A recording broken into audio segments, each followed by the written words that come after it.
नमस्कार दोस्तों, एसके की पाठशाला 3.5 में आपका स्वागत है। साथियों, आज मैं फिर आप लोगों के समक्ष हाजिर हुआ हूँ चाल समय दूरी से संबंधित 3 महत्वपूर्ण कॉन्सेप्ट लेकर, जिसमें पहला कॉन्सेप्ट होगा डिस्टेंस जो है कांस्टेंट होने पर, डिस्टेंस कांस्टेंट होने पर क्या करते हैं।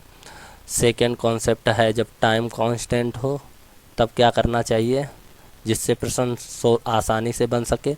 और थर्ड कॉन्सेप्ट है जिसमें स्पीड जो है कांस्टेंट होने पर क्या करना चाहिए, जिससे मिनटों का काम सेकेंडों में हो सके। तो भाई साहब, इनमें रिलेशन तो आप लोगों को पता ही होगा क्या होता है, डी बराबर ए एस टी, ये रिलेशन होता है वास्तविकता में। और यहीं से यदि डी कांस्टेंट है तो एस टी के बीच रिलेशन निकालेंगे, यदि एस कांस्टेंट है तो टी और डी के बीच रिलेशन निकालेंगे, यदि टी कांस्टेंट है तो एस और डी के बीच यहाँ पर रिलेशन निकालेंगे। दोस्तों, ये इतने पावरफुल कॉन्सेप्ट हैं जिनको सीखने के बाद आप प्रत्येक प्रश्न, जो भी इन कॉन्सेप्ट से प्रश्न बनने वाले होंगे, उनको आप सेकेंडों में बना सकते हैं, चाहे वो कितना भी तगड़ा प्रश्न क्यों ना हो। तो सबसे पहले समझ लेते हैं एनिमेशन के द्वारा पहले कॉन्सेप्ट को। पहला कॉन्सेप्ट आपने क्या देखा था। पहला कॉन्सेप्ट जो है उसमें डिस्टेंस जो है कांस्टेंट होने वाली है। डिस्टेंस कैसी होने वाली है, कांस्टेंट होने वाली है। तो देख लेते हैं क्या स्थिति बनती है। तो देखिएगा, इसमें ये कार है, ये दूरी यानी कि 30 किलोमीटर की दूरी तय करती है 15 किलोमीटर पर आवर की स्पीड से, तो 2 घंटे समय लगता है। फिर दूसरी कार के द्वारा देख लेते हैं। दूसरी कार जो है वही सेम दूरी, देखिए क्योंकि डिस्टेंस जो है ना कांस्टेंट है, यानी कि दोनों स्थितियों में दूरी जो है समान रहने वाली है। तो वही दूरी ये 10 किलोमीटर पर आवर की स्पीड से चल रही है, तो इसे समय कितना लग रहा है, 3 घंटे लग रहा है।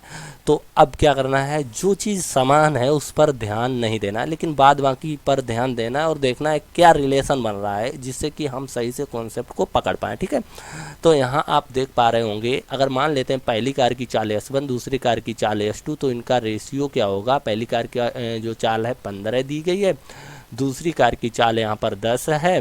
अगर इसको सोल्व करते हैं तो ये 3 बार में और ये कितनी 2 बार में, तो यहाँ पर ये आ जाएगा 3:2। ठीक है, अब पेन चेंज कर लेते हैं ज़रा। और अब की बार टाइम इनको कैसा लग रहा है, तो आप देखेंगे पहली कार के लिए T1 टाइम ले लेते हैं, दूसरी कार के लिए T2 ले लेते हैं, तो बराबर आप देखेंगे पहली कार को 2 घंटे लग रहा है, दूसरी कार को 3 घंटे लग रहा है। तो साथियों, यहाँ से आपको कुछ समझ आ रहा है। यहाँ मुझे ऐसा लग रहा है कि ये जो 2 हैं वो इधर आ गए और 3 इधर आ गए।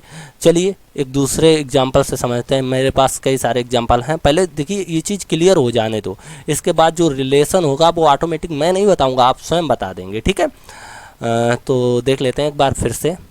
दूसरा क्या बन सकता है उसे भी देख लेते हैं दूसरी स्थिति में। अब नीचे देखते हैं। ठीक है, देखिएगा यहाँ पहली स्थिति में यहाँ पर S1 मैं मान लेता हूँ पहली कार द्वारा चली गई दूरी है ना, 30 किलोमीटर है।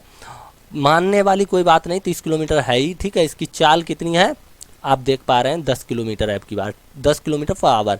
और इसे समय कितना लग रहा है वो बाद की बात है। ठीक है, 3 घंटे लग रहा है। चाहो तो T1 लिख लो, बाद के लिए आप छोड़ो ही मत।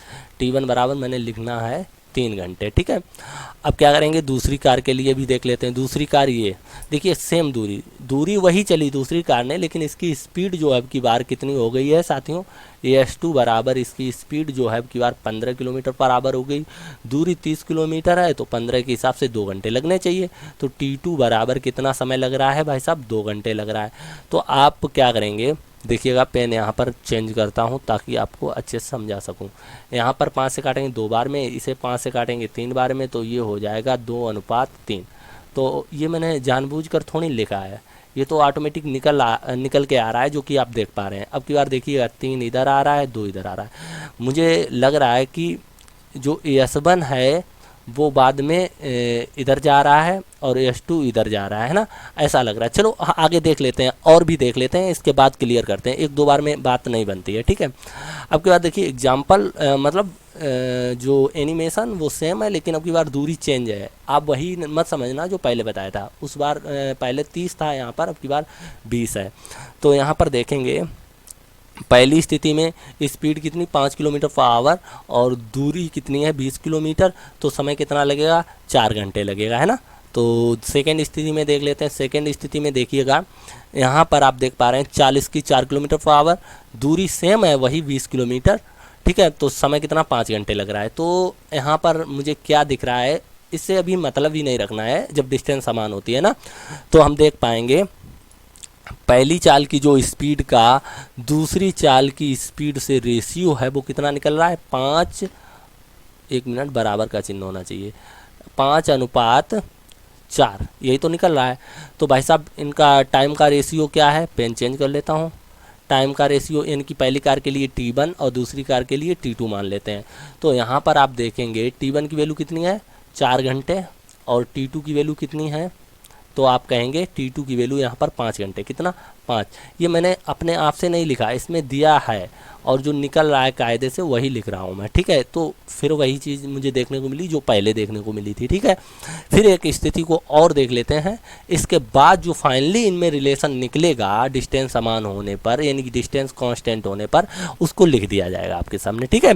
तो ताकि आप बहुत अच्छे से चीज़ों को समझ पाएँ और आगे इनको प्रश्नों में मतलब इन्वॉल्व कर पाएँ और इनको यूज करके प्रश्नों को आसानी से समझ पाएँ, ठीक है। तो देख लेते हैं अगली स्थिति क्या है।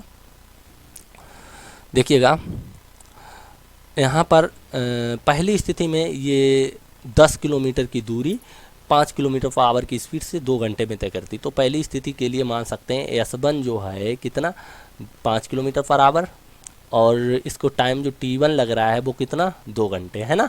सेकेंड स्थिति देख लेते हैं। सेकेंड स्थिति में क्या है, देखिए समय अब भी वही 10 किलोमीटर है, लेकिन इसकी स्पीड क्या है, 2.5 किलोमीटर पर आवर, यानी कि ES2 की जो वैल्यू है वो कितनी है साथियों, 2.5 किलोमीटर पर आवर, ठीक है।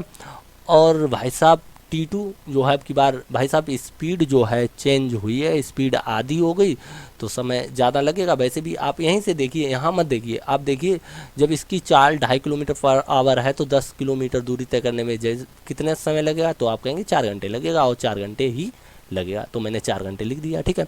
अब क्या करते हैं, पेन चेंज कर लेते हैं, इसके बाद समझते हैं। यहाँ पर इसको काटना है। देखिए ये 2.5 है ना, 2.5 एकन 2.5 और 2.5 दूनी 5 हो जाएगा, हो जाएगा या नहीं, नहीं हो जाएगा, हो जाएगा। फिर देखिए 2 एकन 2 और 2 दूनी 4, ठीक है। तो आप यहाँ देख पा रहे होंगे इसका अनुपात जो है 2:1 निकला, और यहाँ पर जो रेशियो निकला वो 1:2 निकला। तो मतलब टोटल ये 4 एग्जाम्पल देखने के बाद, ठीक है, क्या पता चला, मुझे पता चला है कहीं ना कहीं S1/S2 जो है बराबर होता है T2/T1 के, यही तो पता चल रहा है। देखिए ये अपोजिट हो जाते हैं, यानी कि जो S1 S2 का रेशियो है उसको अगर पलट दिया जाए तो टाइम का रेशियो मिल जाता है आपको, ये पता चला मुझे, यही तो पता चला है आपको, ठीक है। तो फाइनली जब डिस्टेंस आपकी समान हो, कांस्टेंट हो, तब ये रिलेशन बनता है स्पीड और टाइम के बीच, और इसी को हम इस्तेमाल करते हैं, ठीक है, याद रखना है। अब चलते हैं अगली स्थिति को देखते हैं। कौन सी स्थिति, जिसमें टाइम कांस्टेंट होता है। देखिएगा ये जो स्थिति है इसमें टाइम कांस्टेंट है। तो ऐसे प्रश्न बहुत बार पूछे जाते हैं जिसमें मिलने का समय दिया रहता है, और 2 वस्तुएं या 2 आदमी या कोई भी 2 चीज़ जो एक दूसरे से कुछ दूरी पर होते हैं तथा समान समय पर निकलते हैं, और फिर वो किसी निश्चित समय पर मिलते हैं। तो आप समझ सकते हैं अगर कोई बंदा यहाँ से और एक बंदा यहाँ से समान समय पर निकलेगा और कहीं पर अगर मिलेगा तो जाहिर सी बात है उनके बीच जो भी समय होगा मिलने का वो समान रहा होगा। हालांकि उनके बीच की दूरी समान नहीं होगी, और हो भी सकती है, ये कंफर्म नहीं किया जा सकता। यदि उनकी वो चाल पर डिपेंड करता है, चाल समान होगी तो समान दूरी तय कर लेंगे समान समय में, अगर चाल अलग अलग होगी तो दूरी जो है अलग अलग तय करेंगे। तो फिलहाल हम देखते हैं यहाँ पर सिर्फ और सिर्फ समय कांस्टेंट होने वाला है, दूरी चाल नहीं, ठीक है। तो फाइनली यहाँ पर आप देखेंगे सेकेंड कॉन्सेप्ट, जिसमें टाइम जो है कैसा होना चाहिए, कांस्टेंट। 1 मिनट, स्पेलिंग अब सही है। इसमें क्या है, जो समय है कांस्टेंट है, ठीक है। तो देख लेते हैं क्या बनता है। तो पहली स्थिति में पुनः इसको देखते हैं, समझते हैं। देखिए ये गाड़ी जो है 10 किलोमीटर की दूरी 5 किलोमीटर पर आवर की स्पीड से तय करेगी, तो इसे 2 घंटे लगेंगे। देखिए ठीक है। दूसरी स्थिति में देखिएगा, ये जो गाड़ी है इससे मिलती है और ये जो है 4 किलोमीटर पर आवर की स्पीड से चलती है और इसको 2 घंटे लगते हैं 8 किलोमीटर दूरी तय करने में। ठीक है। तो फाइनली यहाँ पर समय जो है दोनों को 2-2 घंटे लग रहे हैं। तो समय जब समान है तो समय पर विचार ना करके हम इनकी चाल और डिस्टेंस पर विचार करते हैं। तो पहली कार के द्वारा चली गई दूरी आप कहेंगे d1 और दूसरी कार के द्वारा चली गई दूरी आप कहेंगे d2। इनके बीच का रेशियो क्या होगा, तो आप कहेंगे 10:8। ठीक है। इसको थोड़ा काट लेते हैं, तो 2 पंचे 10, 2 चौके 8, तो आप कह सकते हैं 5:4। ठीक है। अब क्या करते हैं, पेन को चेंज कर लेते हैं एक बार और देखते हैं अब की बार। अब इनकी चाल का रेशियो देखते हैं। पहली कार के स्पीड हम s1 मान लेते हैं, दूसरी कार की स्पीड जो है हम s2 मान सकते हैं। क्या मान सकते हैं, s2। तो s2 अब बराबर जब आप देखेंगे तो पहली कार के लिए s1 जो है 5 है और दूसरी कार के लिए s2 जो है कितना है, वो आप देख पा रहे होंगे 4 है। कितना है, 4 है। तो आप यहाँ पर देखेंगे क्या चीज़ समझ आ रही है, ये तो वही चीज़ निकल के आ गई जो चीज़ ऊपर है ना। चलो दूसरा एग्जाम्पल देखते हैं। ऐसे ही स्थितियाँ देख लेंगे और आप लोगों को सब कुछ समझ आ जाएगा कि आखिर माजरा क्या है। तो सेकेंड स्थिति में देखते हैं, ये जो है कार यहाँ से चलना स्टार्ट की और देखिए 10 किलोमीटर की दूरी 5 किलोमीटर पर आवर की स्पीड से 2 घंटे में कवर कर ली। अच्छी बात है। देख लेते हैं दूसरी स्थिति में क्या बन रहा है। दूसरी स्थिति में देखिएगा, ये जो है 20 किलोमीटर की दूरी 10 किलोमीटर पर आवर की स्पीड से 2 घंटे में तय कर रही है। ठीक है। तो फाइनली हम यहाँ पर जो समय है ना, समय कांस्टेंट है, तो समय जब कांस्टेंट है तो मैंने आपको बताया है कि समय पर विचार ही नहीं करना है। ठीक है। अब डिस्टेंस पर विचार करना है। तो पहली कार द्वारा d1 दूरी तय की गई, दूसरी कार द्वारा d2 दूरी तय की गई, ऐसा हम मानते हैं। तो बराबर हम क्या करेंगे, पहली कार द्वारा 10, d1 की वैल्यू 10 और दूसरी कार द्वारा तय की गई दूरी 20 है, तो d2 की वैल्यू 20 लिख देते हैं, काट लेते हैं। 2 एकन 2, सॉरी 10 एकन 10 और 10 दूनी 20। फाइनली आप लिख सकते हैं 1:2। ठीक है। अब पहली कार की चाल मानते हैं s1 है और दूसरी कार की चाल s2 है। तो भाई साहब पहली कार ये 5 किलोमीटर पर आवर तो 5 लिख देंगे और दूसरी कार की चाल 10 किलोमीटर पर आवर 10 लिख देंगे, काट लेंगे। 5 एकन 5 दूनी 10। तो फाइनली यहाँ पर आप देख पा रहे हैं 1:2। तो देखिएगा ज़रा इसको इधर लिख लेता हूँ ताकि हम सही से आपको दिखा पाएँ। 1:2 निकला और इसका भी मान कितना निकला, देखिएगा 1:2 निकला या नहीं निकला। देखिए यहाँ पर और यहाँ पर ये सेम है। तो ये मैं अपने आप से तो नहीं लिख रहा हूँ, ये तो आपको पता है। ये जो भी बन रही हैं स्थितियाँ उनके हिसाब से ही तो लिखा जा रहा है। तो फाइनली रिजल्ट तो आपके सामने आ चुका है। आप चाहो तो कह सकते हो d1/d2 बराबर होगा s1/as2, है ना। यही तो रिजल्ट मिला दोनों स्थितियों को देखने के बाद। ये कब रिजल्ट मिला है, ये साथियों तब रिजल्ट मिला है जब t जो है कैसा होना चाहिए, कांस्टेंट होना चाहिए, है ना। सभी स्थितियों को एक्सप्लेन करेंगे। चलो 1-2 एग्जांपल और देख लेते हैं इससे संबंधित। इसके बाद इनको प्रश्नों में भी इनका प्रयोग करेंगे और प्रश्नों को सोल्व करके दिखाएंगे आपको। ठीक है। ऐसा नहीं कि प्रश्न, बस आपको पहचानना होगा कि कौन सा नियम उसमें लगेगा, यानी कौन सा कॉन्सेप्ट उसमें लगेगा। और कॉन्सेप्ट लगाना सीख गए तो दोस्तों आपकी बल्ले बल्ले, यानी कि आप प्रश्नों को सेकंडों में हल करोगे, ये वादा है हमारा। तो कायदे से सीख लीजिएगा। ठीक है। देखिएगा पहली स्थिति और दूसरी स्थिति। तो भाई साहब देखिए स्थितियाँ वही हैं सेम, बस मैंने मान चेंज किए यहाँ पर। पहले कुछ और मान थे, अब कुछ और लिए। देख लेते हैं ना ट्राई करके कि क्या ये सही निकल रहा है या नहीं निकल रहा है ना। तो यहाँ पर वही बात, जब समय कांस्टेंट है तो समय पर विचार करना ही नहीं है। हम क्या करेंगे, d1 पहली कार द्वारा चली गई दूरी, दूसरी कार द्वारा चली गई दूरी d2, अनुपात क्या निकल रहा है 24 देखिएगा 16। इसको काटते हैं, 8 दूनी 16, 8 तियाँ 24। तो इसका जो अनुपात निकला 3:2। ठीक है। अच्छा अब क्या करेंगे, पेन चेंज करते हैं हम, उसके बाद देखते हैं। पहली कार की स्पीड S1 और दूसरी कार की स्पीड मान लेते हैं S2। तो पहली कार द्वारा की स्पीड जो है यहाँ पर 6 किलोमीटर पर आवर है और दूसरी कार की स्पीड कितनी है 4 किलोमीटर पर आवर। तो इसे थोड़ा सोल्व करते हैं। 2 तिहाई 6 और 2 दूनी 4। देखिएगा ये मैंने सोल्व किया तो ये कुछ ऐसी स्थिति मिल रही। इसका मतलब जो अभी थोड़ी देर पहले लिखा था बिल्कुल सही लिखा था, वो नियम वाकई में लग रहा है। चलो फिर से एक देख लेते हैं। जैसे कि ये कार यहाँ से यहाँ गई, 32 किलोमीटर दूरी है, 8 किलोमीटर पर आवर की स्पीड से 4 घंटे लगाती है, ठीक है। फिर ये कार यहाँ से यहाँ तक दूरी कितनी है 60 किलोमीटर है और 15 किलोमीटर पर आवर की स्पीड से 4 घंटे लगाती है, ठीक है।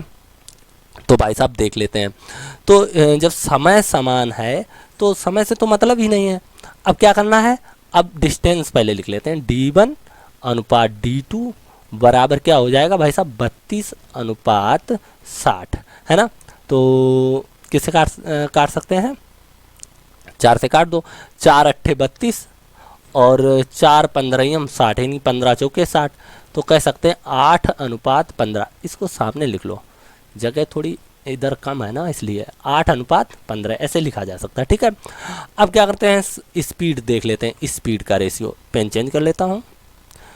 साथियों यदि आपको वीडियो पसंद आ रहा है तो प्लीज़ हमारे वीडियो को लाइक करें तथा शेयर करें अपने दोस्तों के साथ।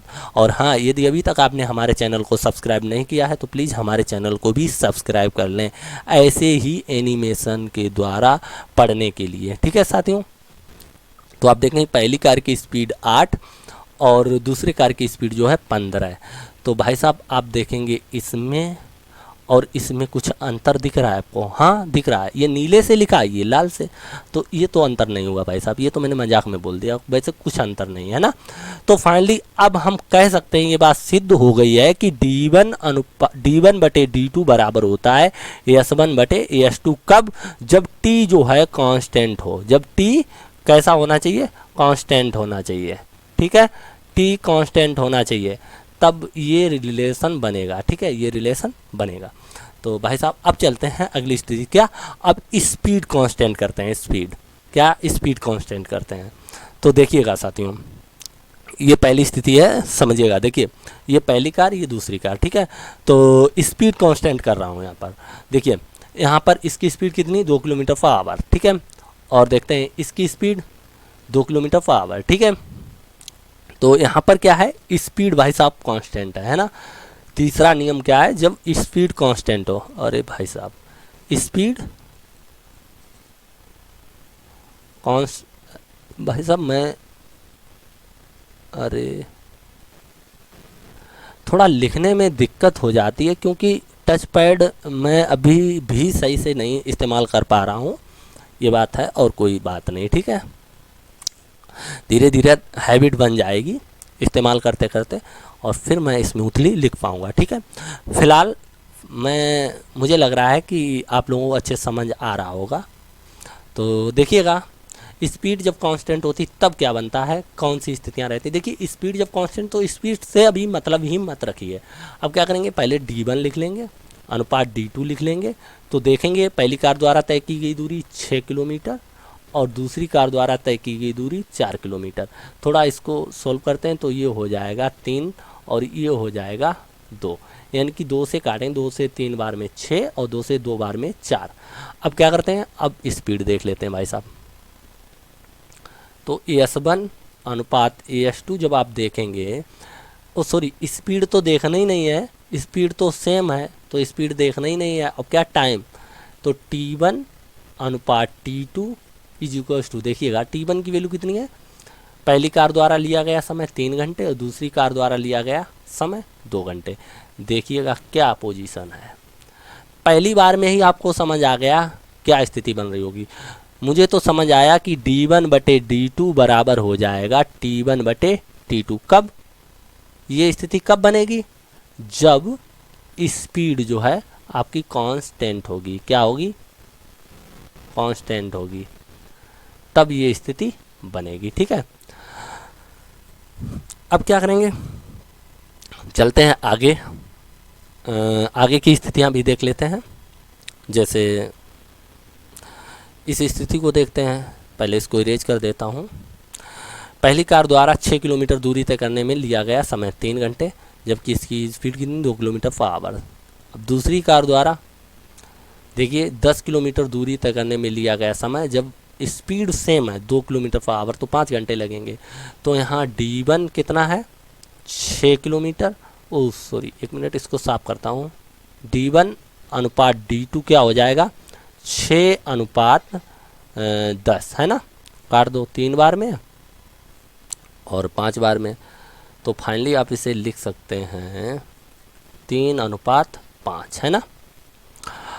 और पेन चेंज कर लेता हूँ और AS1 अनुपात AS2 लिखेंगे तो कितना हो जाएगा, आप देखेंगे AS1 की वैल्यू यहाँ पर कितनी है, तो आप कहेंगे 2, और AS2 की वैल्यू कितनी है, भाई साहब AS1 AS2 क्यों लिख रहा हूँ, ये तो कांस्टेंट है, और जो चीज़ कांस्टेंट है उस पर तो विचार ही नहीं करना है। क्या हो गया, कहाँ चले गए भाई, बैक जाना पड़ेगा, हाँ सही है, फिर से लिखना पड़ेगा, ठीक है।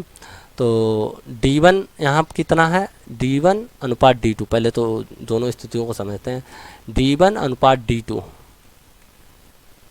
कितना है, तो D1 द्वारा चली गई दूरी मतलब D1 जो है वो 6 किलोमीटर है, और दूसरी कार द्वारा चली गई दूरी D2 बराबर जो है 10 है। इसको सोल्व करेंगे तो ये 3 बार में और ये 5 बार में, 2 से काट दिया, ठीक है। तो ये हो जाएगा 3 अनुपात 5, सही है। और अब इसकी स्पीड का देख ले, वो स्पीड का नहीं टाइम का रेशियो देख लेते हैं। T1 अनुपात T2 बराबर क्या हो जाएगा, तो भाई साहब T1 जो है वो 3 घंटे लग रहा है ना, और T2 जो है कितना लग रहा है 5 घंटे लग रहा है, T2 जो है 5 घंटे है। तो भाई साहब आप देखेंगे इसमें क्या रिलेशन है, तो सेम है। तो फाइनली आप कह सकते हैं कि जब स्पीड कांस्टेंट होती है, स्पीड जब कांस्टेंट होती है तो भाई साहब होता है D1 बटे D2 बराबर AS1 बटे AS, भाई मेरे T1 बटे T2, ठीक है, ये होता है जब स्पीड कांस्टेंट होती है। चलो एक दो एग्जांपल और देख लेते हैं। देखिएगा यहाँ पर पहली कार द्वारा 36 किलोमीटर दूरी तय करने में लगा समय 3 घंटे, 40 की 12 किलोमीटर पर आवर। अब दूसरी कार द्वारा देखिए speed same 12 kilometre per hour की स्पीड, इसमें भी 12 किलोमीटर पर आवर की स्पीड, ये 24 किलोमीटर दूरी 2 घंटे में तय कर लेगी। तो यहाँ D1 अनुपात D2 बराबर क्या हो जाएगा 36 अनुपात 24, काट दो 12 तिहाई 36, 12 दूनी 24, कह सकते हैं 3 अनुपात 2। अब T1 अनुपात T2 देख लेते हैं। समय का पहली कार द्वारा लिया गया टाइम 3 घंटे, दूसरी कार द्वारा लिया गया टाइम 2 घंटे। तो भाई साहब यहाँ भी पता चल गया, वही स्थिति बन रही है, ठीक है। तो आई होप आप इन चीज़ों को अच्छे से समझ पाए। चलो अब ये आखिरी जो बचा है उसे भी देख लेते हैं, आखिरी एग्जाम्पल। पहली कार 60 किलोमीटर दूरी 20 किलोमीटर पर आवर की स्पीड से 3 घंटे में तय करती है। फिर दूसरी कार सेम चाल से, इनकी 20 किलोमीटर पर आवर की चाल से 100 किलोमीटर दूरी 5 घंटे में तय करेगी। तो यहाँ पर D1 अनुपात D2 जो है वो 60 अनुपात 100 है। तो इसे थोड़ा सोल्व करते हैं, किसे काटें 20 से काट सकते हैं, 20 तियाँ 60, 20 पंचे 100, फाइनली जो 3 अनुपात 5 रेशियो इसका प्राप्त हुआ है, ठीक है। और समय का रेशियो देख लेते हैं T1 अनुपात T2। तो पहली कार को समय लगता है 3 घंटे, दूसरी कार को समय लगता है 5 घंटे, है ना। तो आप देखेंगे यहाँ पर भी वही सेम रिलेशन निकल रहा है। तो अब तो आप कह सकते हैं क्या, आप कह सकते हैं जब स्पीड आपकी कांस्टेंट होती है तब आपके पास जो रिलेशन आता है वो D1 बटे D2 बराबर AS1 बटे, फिर AS1 लिख दिया, T1 बटे T2, ठीक है। और जब आपके पास टाइम कांस्टेंट होता है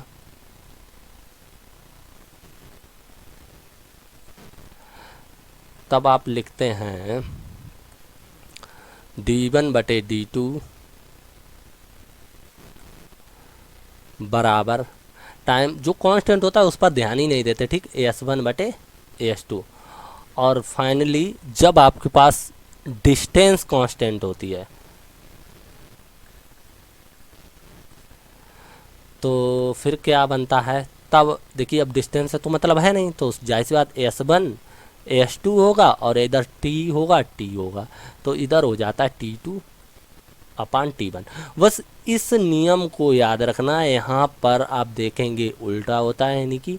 तो अब इनसे संबंधित कुछ प्रश्न हैं उन्हें भी कर लेते हैं। देखिए यहाँ पर तो D1 T1 D2 T2 DS D1 S1 और D2 S2 ये सीधा सीधा है, लेकिन ये थोड़ा उल्टा है, इसी को समझना है। जब D कांस्टेंट होता है तब उल्टा करते हैं, ठीक है, ऐसा आपको याद रखना है। बाद बाकी सब सही है, आप अच्छे से समझ सकते हैं। और तो साथियों अब वक्त आ गया है जो औजार अभी हमने तैयार किए उनका इस्तेमाल कर लें, ठीक है। तो देख लेते हैं किस औजार का कहाँ कैसे इस्तेमाल किया जाता है। तो पहले लिखा है पहले प्रश्न में, अपनी वास्तविक चाल की 3/4 चाल से चलकर एक व्यक्ति नियत समय से 20 मिनट देरी से पहुंचता है, इस दूरी को तय करने में वास्तविक समय कितना लगेगा। देखिए यहाँ पर जो है दूरी कांस्टेंट है, प्रश्न को पढ़िएगा और आपको समझ आ जाएगा, है ना। तो यहाँ पर आप S1/S2 ढूंढने की कोशिश करेंगे तो वास्तविक चाल यहाँ पर 4 होगी, और ये जा किस चाल से, जाना इसे 4 से चाहिए, जा 3 से रहा है, तो भाई साहब वास्तविक चाल 4 है और जा रहा है ये 3 की चाल से, है ना। तो टाइम का जब D कांस्टेंट होता है तो टाइम का रेशियो होता है इसका विपरीत, स्पीड का उल्टा, तो ये हो जाएगा 3/4, है ना।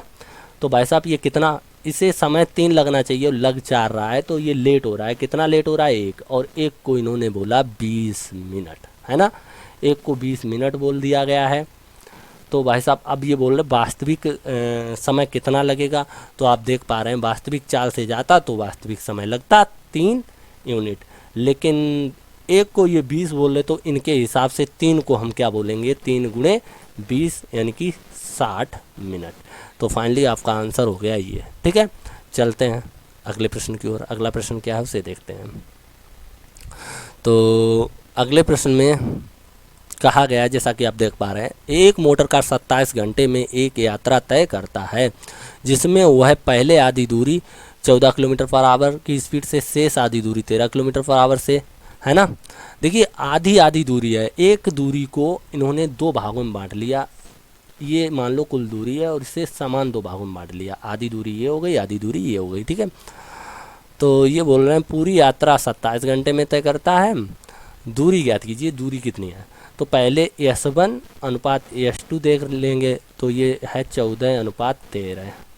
जब दूरी समान होती है यानी कि दूरी कांस्टेंट होती, तो आपको क्या पता होता है कि जो S1/S2 होता है वो टाइम के रेशियो का उल्टा होता है, यानी कि इसका जो अनुपात होगा वहीं जो टाइम का अनुपात होगा वो विपरीत होगा। तो हम लिख सकते हैं 13/14, ऐसे लिखा जा सकता है ना। तो मेरे हिसाब से यहाँ जाने में 13 घंटे लगेंगे और यहाँ से यहाँ जाने में 14 घंटे लगेंगे, टोटल टाइम मेरे हिसाब से 27, है ना। घंटे या जो भी यहाँ पे रेशियो में आप यूनिट कह सकते हो, जो भी कहना चाहो कह सकते हो, क्योंकि यहाँ पर आप घंटे घंटे लिखो कट जाएंगे, कुछ भी लिखो कट जाएंगे, तो फाइनली आप 27 भी कह सकते हो, कोई दिक्कत नहीं, या 27 यूनिट कह सकते हो। तो 27 यूनिट की वैल्यू यहाँ पर बोल दिया गया 27 घंटे है, ठीक है। कितना बोला गया, 27 घंटे बोला गया है। तो भाई साहब अब देखिएगा, तो 1 की वैल्यू कितनी होगी, तो आप कहेंगे 1, ठीक है। अब कुल दूरी निकालनी है, कुल दूरी पहले ये दूरी निकाल लो, ये दूरी क्या है, S1/T1, ये दूरी कौन सी है, S1/T1, और ये क्या होगी, S2/T2। तो 2 में से कोई भी निकाल लो, बराबर है, 2 को निकल लेंगे। तो 13 चौके 52, 13 एकन 13 5 18, तो 182 हो गई। भाई साहब 182 ये भी होगी, चाहो तो करके देख लो आप, 13 14 का गुणा करो तब भी तो यही आएगा। तो टोटल दूरी अगर आप देखेंगे तो टोटल दूरी हो जाएगी 364, है ना। अब 1 की वैल्यू 1 है, तो 364 की वैल्यू क्या हो जाएगी, 364 हो जाएगी। फाइनली यही आंसर हो जाएगा, 364 किलोमीटर है, हाँ है ये आंसर, ठीक है। अब देख लेते हैं अगला प्रश्न क्या है। अगले प्रश्न में क्या कहा गया उसे भी देखते हैं। एक लड़का 10 किलोमीटर की दूरी, यहाँ पर किलोमीटर नहीं होना चाहिए भाई साहब, मीटर होना चाहिए। एक लड़का 10 मीटर की दूरी उतने ही समय में पूरा करता है जितने समय में एक कार 25 मीटर की दूरी तय करती है होना चाहिए। ठीक है, बताइए कि एक कार जितने समय में 1000 मीटर की दूरी या यात्रा करेगी, इतने समय में लड़का कितनी यात्रा करेगा। देखिए यहाँ पर जो है टाइम जो है कांस्टेंट है, तो यहाँ पर सबसे पहले तो आप D1 और अनुपात D2 निकाल लो। D1 अनुपात D2 देख रहे होंगे आप 10:25 है। तो भाई साहब यहाँ S1 अनुपात S2 कितना होगा, ये भी 10:25 होगा। क्यों?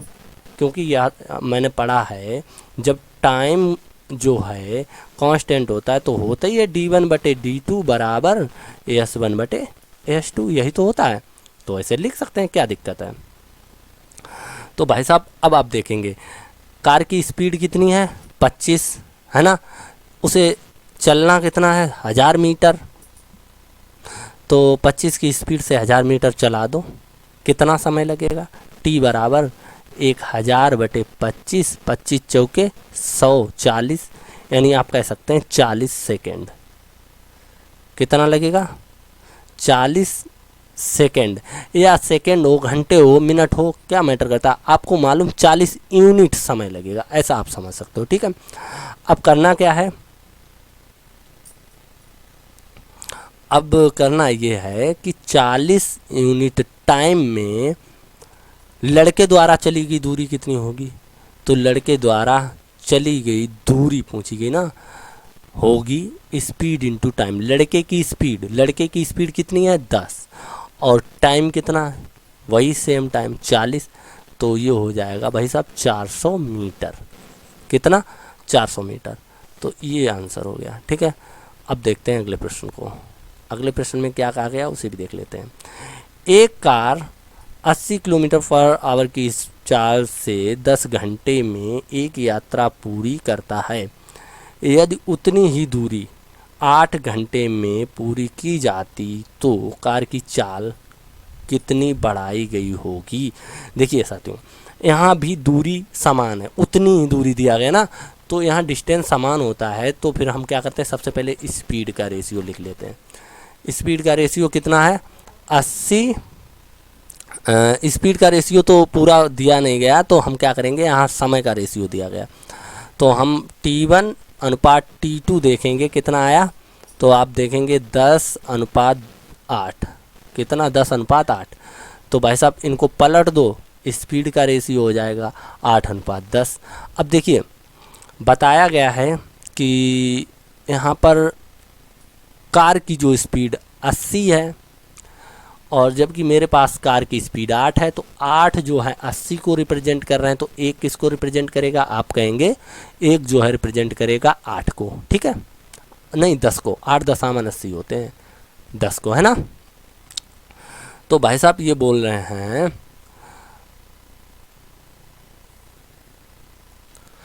तो 10 किसको रिप्रेजेंट करेगा, तो आप कहेंगे 10 × 10 यानी कि 100 को। तो आप बताइए 80 से 100 करने के लिए कितना बढ़ाना पड़ेगा 20। तो कह सकते हैं 20 किलोमीटर पर आवर की स्पीड बढ़ाई होगी, ये बढ़ाई होगी। ठीक है, ऐसे प्रश्न को ऐसे ही बना सकते हैं आसानी से। देखिए कुछ